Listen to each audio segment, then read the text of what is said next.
and welcome to another conversation. Music video. Music often reminds us good memories. Sometimes we cherish those good moments in the past, or even helps us to heal sorrow. So today we are going to talk about music, singer, songwriter, mentor, and a pianist. Rachael Rajan is here with us. Rachael, welcome to the show. Thank you for inviting me. Thank you very much for being in the show. So, my introductions about music is it actually helps with sorrow as well as cherish our good memories. Because and it's not just the lyrics itself; it's also the music, and these days is the visual side of it. Yeah. It's everything. It's one big package now. Yeah. That's right. And I see you put a lot of effort into the visual side of it as well as taking care of your voice as well as the music. Yeah. What made you to go into music, first of all? What made me go into music? That's an interesting question, actually. I think a lot of people sort of are able to recollect a time where they thought, oh, this is what I'm going to do. I'm going to do music now. But for me, I found that it was never a decision. It was just always who I was. It was something that I was immersed in a lot when I was younger. My mum was a dance teacher, Bharatanatyam dance teacher, and I used to go to classes with her when I was very, very little, and I used to sit in the corner and play with my toys and not really know what was going on, but I was immersed in the sound. So in the sound of Carnatic music and in the movement of dance. And also my family are Christian, we went to church a lot. There's a lot of music there as well. So I just found that I grew up in music without even realizing. That was just kind of the way that I was brought up. And as I got older and as I sort of came to make life choices, it was just obvious for me that music was the direction I was going to go. It was what I've always been passionate about. So it is a natural choice that when you've been brought up. Yeah. So there's no peer pressure or pressure from parents or society. No. Or you just want to be looking at some inspirational artists outside, or it's just pure? Well, I mean, of course I was inspired. I've been inspired by artists, and I've been inspired by music and visual, and it's affected my life, when I've been sad and when I've been happy in the way that music does. And I think that was something that I always wanted to be able to emulate and create myself as well.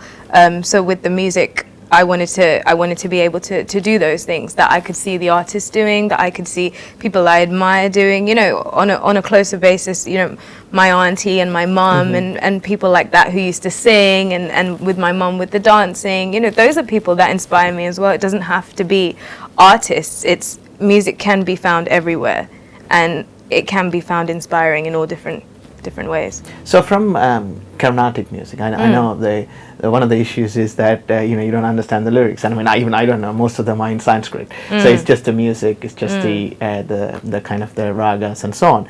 But then you decided to start to write songs and in English, which everyone can understand, and it makes more connection. The language, whatever the language, it can be Tamil or English, which we understand. It actually makes a lot of connections. Yeah. But how did you get into piano? Because is it the church going? Because pianos are very much used in churches. Yeah, I think piano definitely came from more of the church side.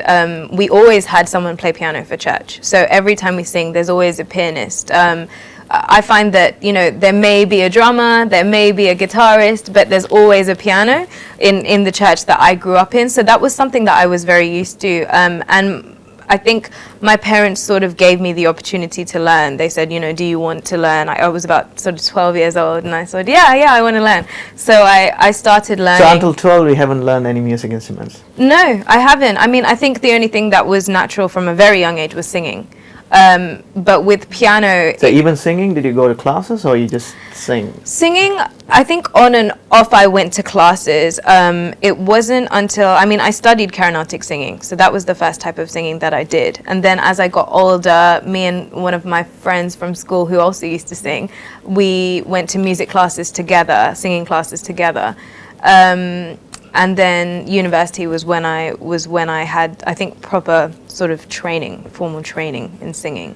So your university education is in music, or did you do any other kind of reading in university? No, so for university I studied, I studied music, I studied vocals. It was at the Academy of Contemporary Music. And the way that the degree works is it builds you towards all areas of music, because as a musician there are lots of different sort of areas that you can go into. You can be a session musician, which means you get hired to play music for adverts or films or things like that. You come in, you're hired. Or you could go down the artist route where you create your own music and you create your own sort of identity as an artist, and that was the direction that I wanted to go in. So I studied. Because I can see that's the direction you're going with, the branding and trying to bring out that. So that is it 2-year course or 3-year course, or how long? It was a 3-year course altogether. And I studied obviously vocals, I studied songwriting, I studied music business, which I enjoyed quite a lot, because I don't think I knew enough about the business side of the industry, especially in the UK. And then there was live. That's interesting to hear, because I always thought that business is taught at business schools, like not in the artistic schools. Like, so how much of an emphasis they put into that when you actually go through? Like, is it kind of a setting up business and how you promote yourself, the whole 9 yards, or is it just a basic? Well, it's everything. So all of my written coursework was based on my business work. And they do put a lot of emphasis on the business, and as I feel that they should, because a lot of singers don't necessarily understand their industry. A lot of people are talented. That's one thing that you will find everywhere. But what you don't find is how people can use their industry or use their talents or that kind of market to actually build a career out of it. And so that's what my uni teaches. My uni teaches you how to build a career in which area you want to go into in music. So that obviously helped you to brand yourself and go on. But also you're a mentor, and you teach younger children to get into music. That's right. You enjoy that? I do enjoy that. I have my moments, but I definitely enjoy it. Yeah. Is it quite different to what? Because being an artist, performing out live, and then next day morning you go to in front of 27-year-old or 8-year-old children. How do you feel? How do you actually cope the differences? To me, they both have as much integrity as each other. Being a teacher is a very powerful job, and I noticed that with my teachers, because my teachers have been some of the most inspiring people to me. And then at the same time, going on stage in front of people and performing, that's inspiring as well. And people take something from that in the same way. It's different, but they're both just as important to me. They both have just as much integrity. And with teaching, I really enjoy teaching, and I find that it's a different area though. I find that with teaching I draw from my experiences when I was younger. Some of my younger students are 4 or 5 years old. 4 or 5. So I have to, and you have to adapt to the student. You have to pick up what it is that their abilities are and what they enjoy, and maybe the parts that they don't enjoy, and and figure out a way of building that for them, helping them create the craft that they're trying to build as a singer or as a pianist, And so to me, they're just as important. And whereas I find that for performing, that's more of I'm teaching myself, I'm making sure. Because the reason I asked the question is about the psychological side of things, and the amount of energy you need to get up there and to perform. Even it can be 1 or 2 songs, but the energy. And I think the same level of energy is needed when you're actually working with children. Yeah, it is very much so. Especially younger children, you definitely need a lot of energy with teaching. It's a different kind of energy, though. Obviously, it's not as much of a physical energy. Performances is very physical based. You have to have the stamina to perform, to sing. So do you do any kind of exercises for that? Specific exercises or kind of meditation before you get up, or any kind of things, I think settling yourself in? As far as exercises go, obviously vocal exercises are important for me. I need to make sure that I am ready physically to perform and vocally to perform. In terms of getting myself ready, I do get myself excited. That's something I do. I kind of hype myself up, but I don't have to. I naturally get very excited. But I sort of, that's something that I embrace it.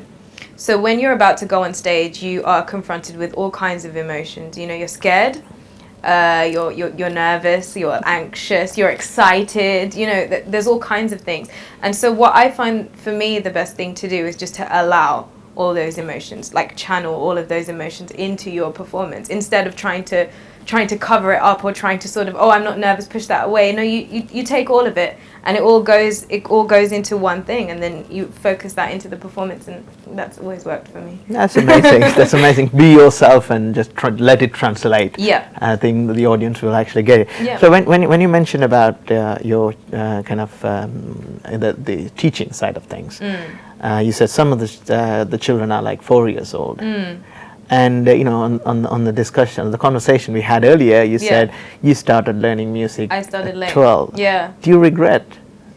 No, I don't regret starting music late. Because music has been seen sometimes as a journey, and at some point of like, you know, have you ever had moments that saying, oh, I should have started early? Well, I don't know. I think if I said that to myself, that would just be an excuse for me not really working as hard as I should.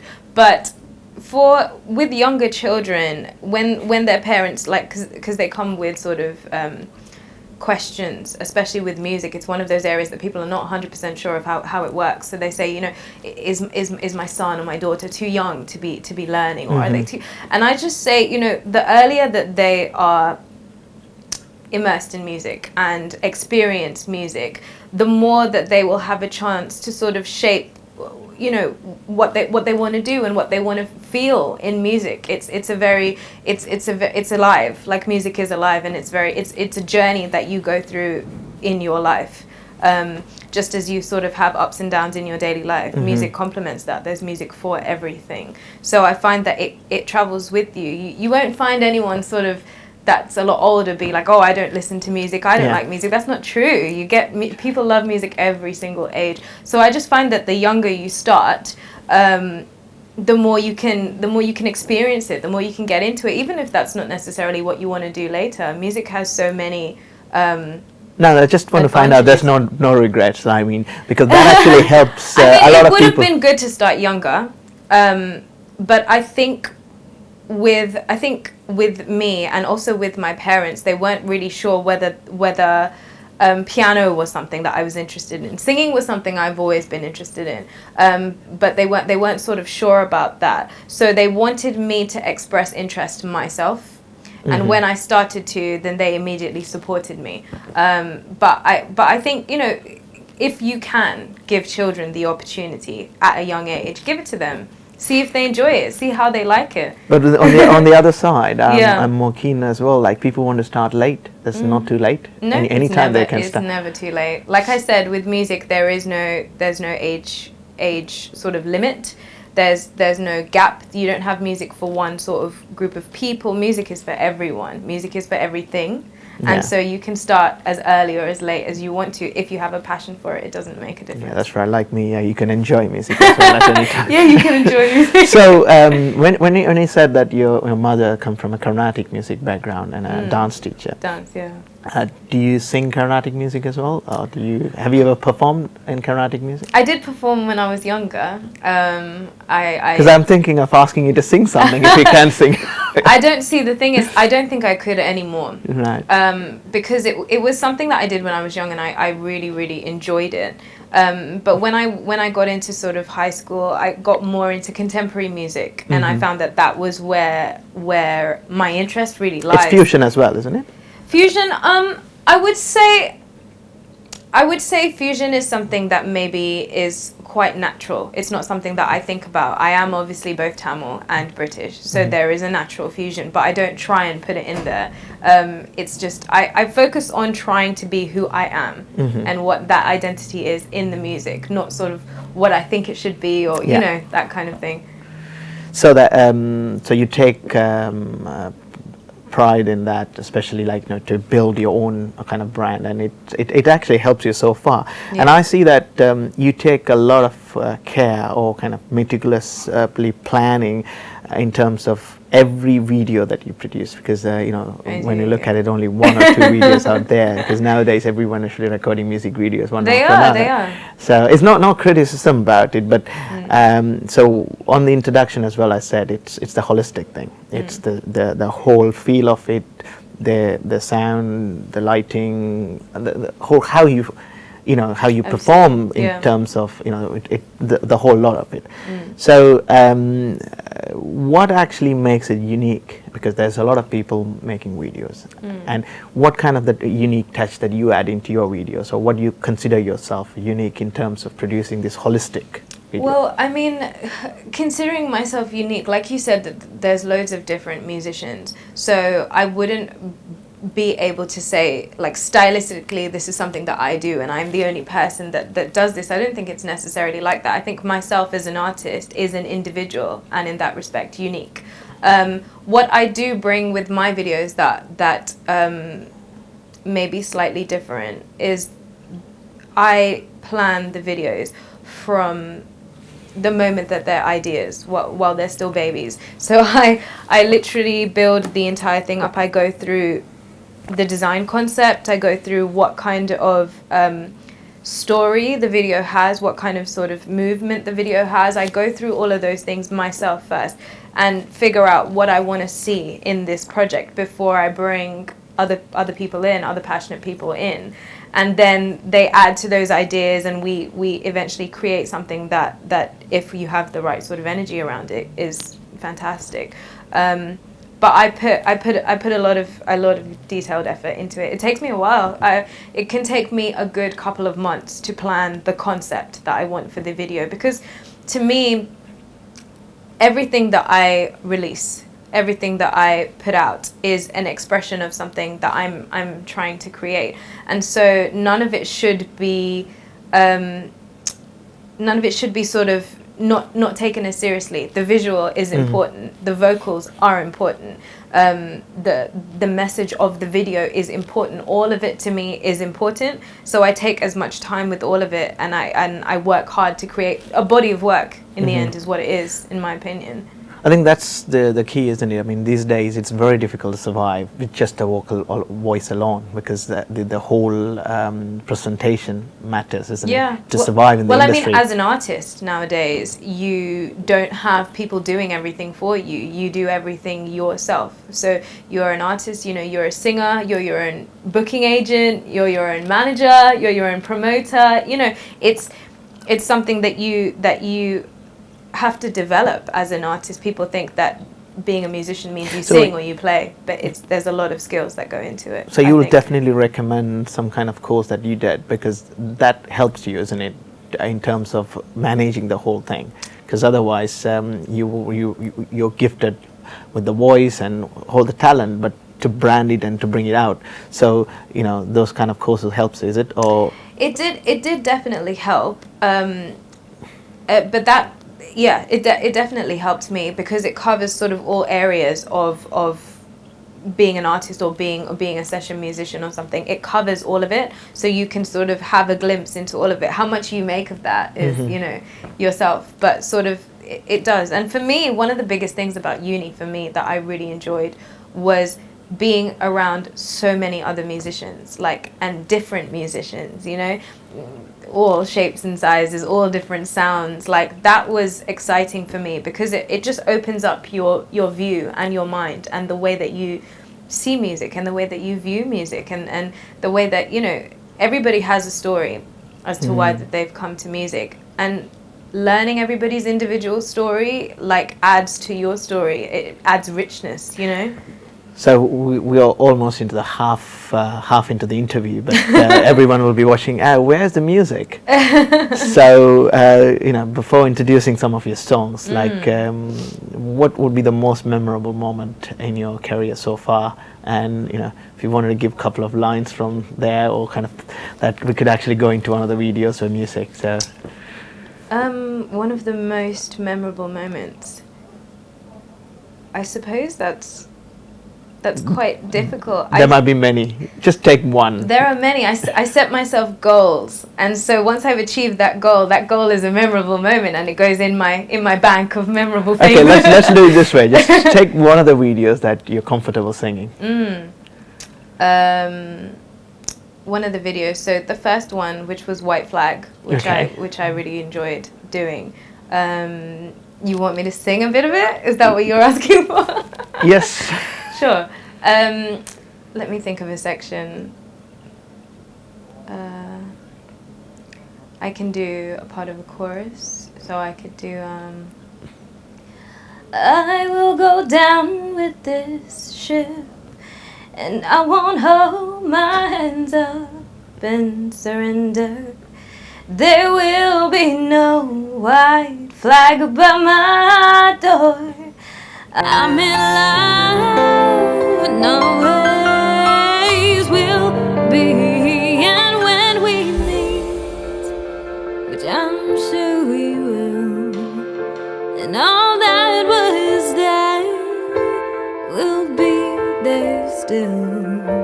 I'll let it pass and hold my tongue, and you will think that I've moved on.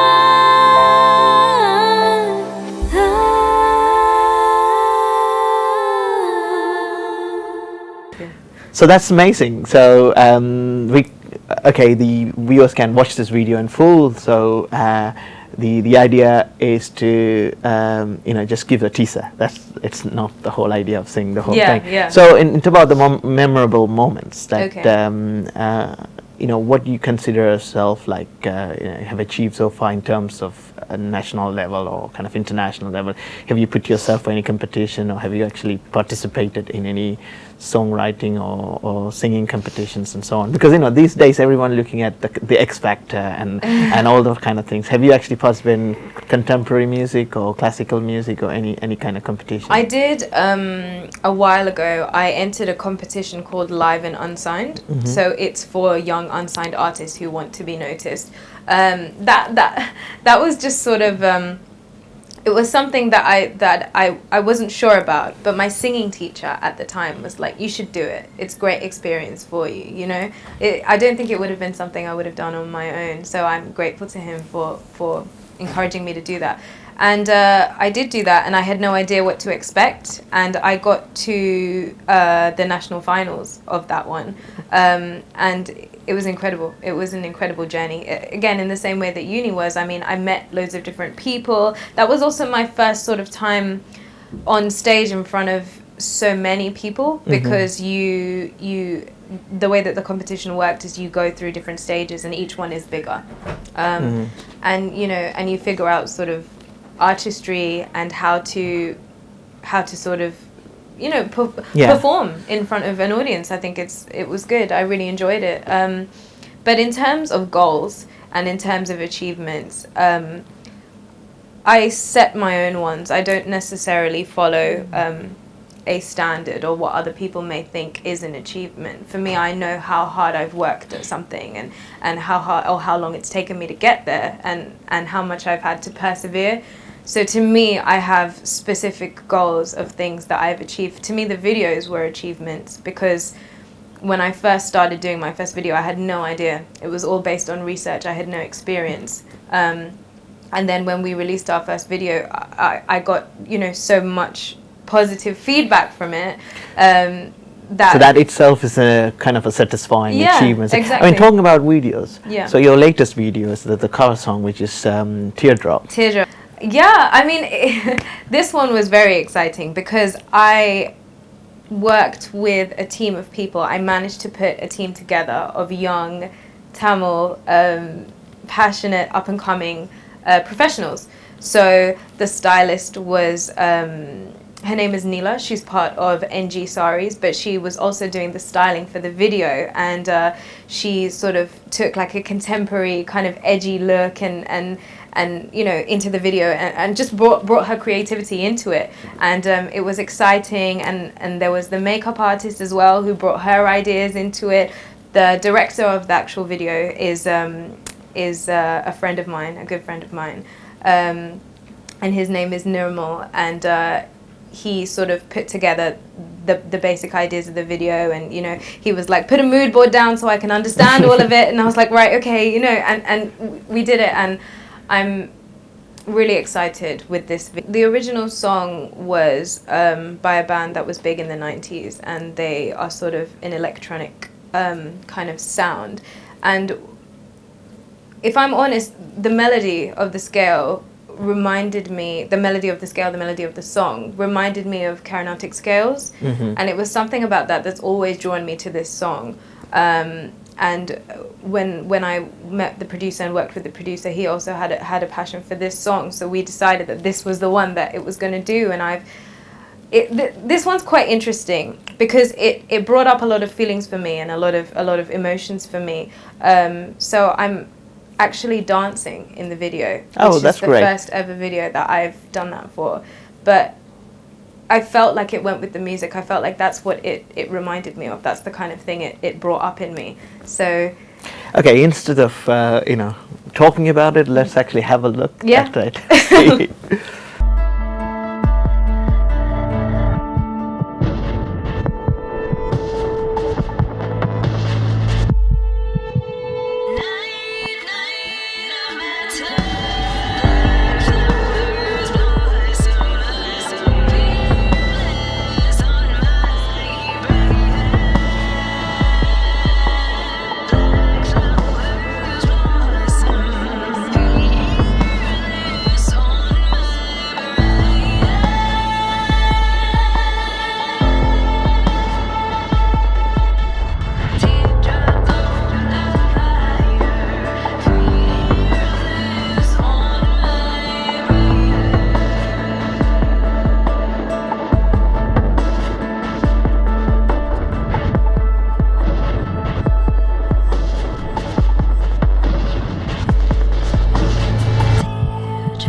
And the full video of it can be actually seen on your YouTube. On my isn't it? YouTube, yeah. Yeah, YouTube.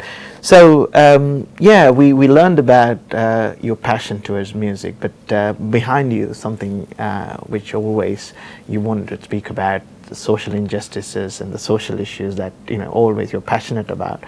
So what actually brings you, or what kind of experience? Is it your personal experience, or is it from looking at outside the wider world? Like, what made you to talk about certain type of social issues? Well, I think it's personal experiences mainly, but it's also experiences from people around me. I mean, as a woman, as a young Asian woman doing something that's, I suppose, not really considered the norm in terms of careers, I found that there are, I noticed that there were some issues that came up as I was building my career, and one of the main ones is where are all the women? That's one of the really big ones. I mean, where are all the women? There are definitely women in the industry, but I mean, you're talking about mainly in the Tamil society. I'm talking about in the Tamil society, yeah. There are women, but there are not as many. There's so many more men than women doing. But then, if you really look at it, there are a lot of musicians and talents out there. People are learning from a younger age. Yeah. But you're talking about in the highest level in the out, right? Yeah, I am. I'm just talking about. I'm talking about. Yeah, I am. I mean, even on the level that I'm at now, I haven't met that many females in, let's say, videography, or I haven't met as many female artists. There are definitely some out there, some really talented ones, but there aren't enough. And people will find that they have a natural disposition towards something, and it's a shame when people don't go after that. They don't go after that career in journalism or art, or something that's a bit different, but something that they are passionate about. I don't feel like they take enough risks, and I feel, I don't know, I think maybe, especially because I consider myself both British and Tamil, that the view of a Tamil woman and the view of like a British woman are very different, and it's disparities between the two ideas that I think is one of the reasons why women don't take as many risks. Like, I feel like that there are not as many female business owners, not as many female entrepreneurs, like within this community.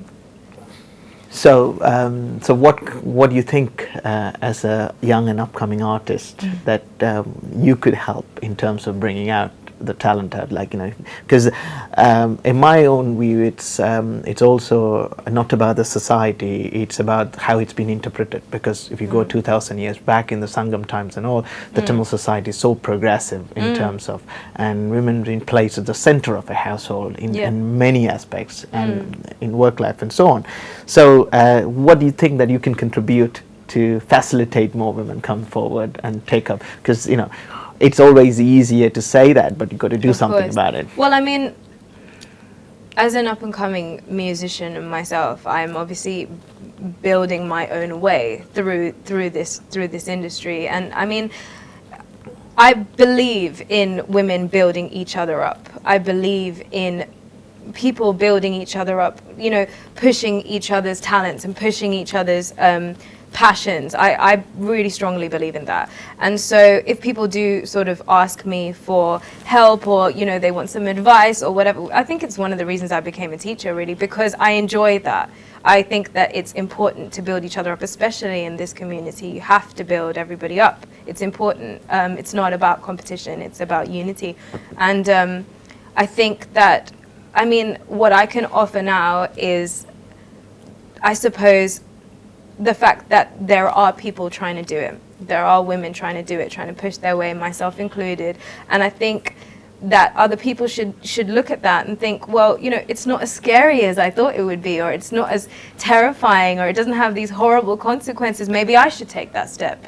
You know, I have that talent. Maybe I should take that step. Maybe I should push towards something that doesn't seem in my reach. Like, no one should be scared of ambition if it's ambition towards, you know, something that you really want, a passion. Like, no one should be afraid of that. They should be willing to take those steps, because at the end of the day, what you could achieve from that is better than anything else that you could ever achieve, you know, in life. And you've got to take those choices while you're young, while you're here, you know, you've got to take those choices. You may regret it. Well, I'm kind of inspired by what you said at the end, so I think that could be the concluding remarks to the youngsters who are watching this. Sure. So we have come to another end of a conversation. No one should be afraid of ambitions. It's all about building each other, no competition. Let's work together in unity. Amazing words from Rachael Rajan. Thank you very much for watching another conversation. Goodbye.